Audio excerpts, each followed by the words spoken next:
Dutch students build 200 horsepower electric motorcycle.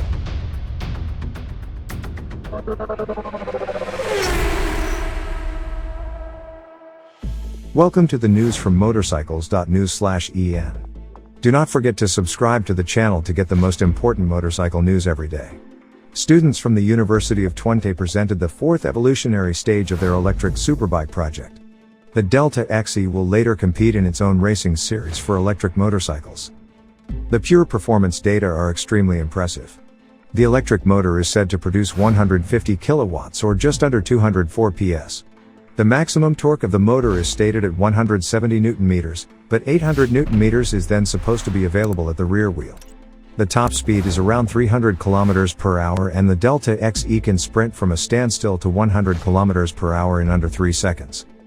The battery alone weighs 80 kilograms. A lithium-polymer battery with 13.5 kilowatt hours and 800 volt technology is used. In total, however, the motorcycle is said to weigh only 220 kilograms. The electric motorcycle uses a trellis frame and a swing arm from the Dutch company Bakker. The upside-down fork is equipped with a cartridge system from Öhlins. The stanchions are made of carbon reinforced with ceramic. Öhlins was also used for the shock absorber. It is a TTX GP shock absorber. The brakes were made by Hell Performance. These are special brake calipers that were milled from the solid.